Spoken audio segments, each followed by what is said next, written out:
தூத்துக்குடியிலிருந்து மதுரைக்கு அருப்புக்கோட்டை வழியாட்டி போடக்கூடிய இந்த ரயில்வே திட்டம் எங்களுக்கு வேண்டாம், இதை நீங்க கேன்சல் பண்ணுங்க அப்படின்னு சொல்லிட்டு நம்ம தமிழக முதலமைச்சர் திரு ஸ்டாலின் அவர்கள் மத்திய அமைச்சர் அஸ்வினி வைஷ்ணவுக்கு கடிதம் எழுதியிருக்காங்க.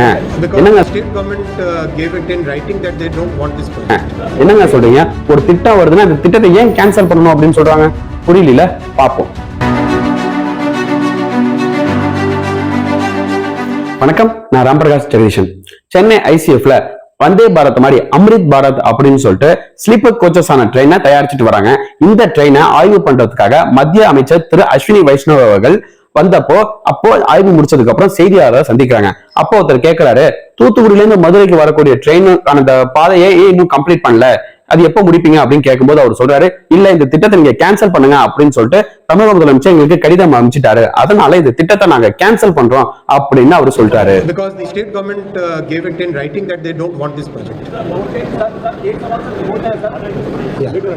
Basically, government said that they don't want, state government, so that's why. முன்னாள் பிரதமர் திரு வாஜ்பாய் அவர்கள் தான் முதல்ல இந்த திட்டத்தை கொண்டு வராரு. தூத்துக்குடியிலிருந்து மதுரைக்கு ஒரு ட்ரெயின் ட்ராக் போட்டா ஈஸியா துறைமுகத்துல இறங்கக்கூடிய சரக்குகளை ஈஸியா நம்ம மதுரைக்கு கொண்டு வந்துடலாம், ரோடு வழியாட்டி வரத விட ட்ரெயின் வழியாட்டி வந்தா இன்னும் காசு கம்மியாகும் அப்படிங்கிற அந்த கான்செப்ட் வச்சு முதல்ல அந்த திட்டத்தை கொண்டு வராங்க. அதுக்கப்புறம் அந்த திட்டத்தை யாருமே செயல்படுத்தல, அப்படியே அந்த திட்டத்தை கிடப்புல போட்டுட்டாங்க.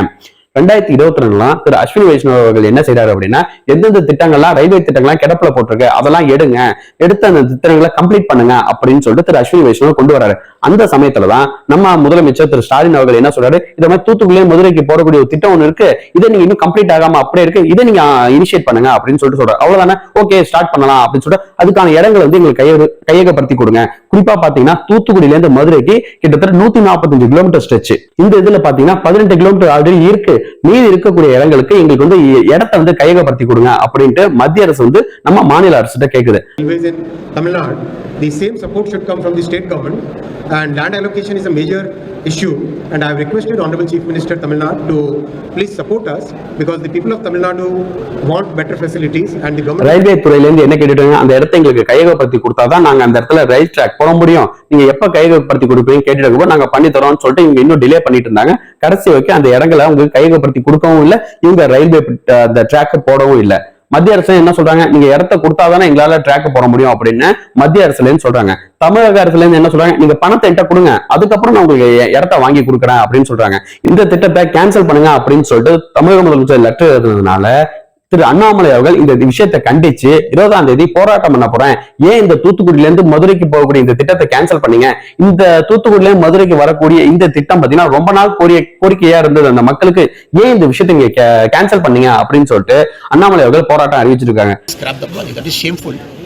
As a Tamilian, I feel extremely shameful that Tamil Nadu government has done it. And tomorrow, the BJP Tamil Nadu, we are announcing an agitation which will happen on 20th in Aruppukkottai, in Thoothukudi, in Madurai, and all the places where the railway line is supposed to pass. And we hope and pray that Tamil Nadu government will reconsider its stand. It's only backward thinking. And in fact, if I can coin a word, we have to say reverse gear government. Instead of saying Dravida model government, the correct word for them would be a reverse gear government.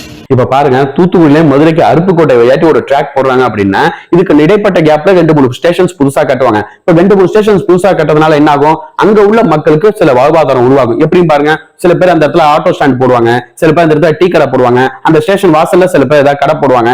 So இப்படிதான் போடும்போது அப்ப அந்த மக்களோட வாழ்வாதாரம் increase ஆகும். இப்படிதான் ஒரு திட்டத்தை செயல்படுத்தி அந்த மக்களுக்கான வாழ்வாதாரத்தை இன்க்ரீஸ் பண்ணுமே ஒழிய இந்த திட்டத்தை செயல்பட விடாம இந்த திட்டத்தை கடைசியில கேன்சல் பண்ணுங்கன்னு சொல்ற லெட்டர் எழுதுறதுனால மக்களுக்கு தாங்க லாஸ். நீங்க என்ன சொல்லுங்க, ஒரு திட்டம் வருது அப்படின்னா அந்த திட்டத்துக்கு தேவையான விஷயங்களை செஞ்சு கொடுத்து நம்ம மக்களுக்கு சேவை செய்ய வேண்டியதான ஒரு நல்ல அரசுக்காக. ஆனா இது ஏன் இந்த மாதிரி கேன்சல் பண்றாங்க அப்படிங்கறத பத்தி எனக்கு புரியல. ஏன் இந்த திட்டங்கள் கேன்சல் பண்ணுது, ஏன் திரு ஸ்டாலின் அவர்கள் இந்த திட்டம் வேணான்ட்டு கேன்சல் பண்ண சொன்னாங்க? உங்களுக்கு ஏதாவது தெரிஞ்சா கமெண்ட்ஸ் சொல்லுங்க. நன்றி.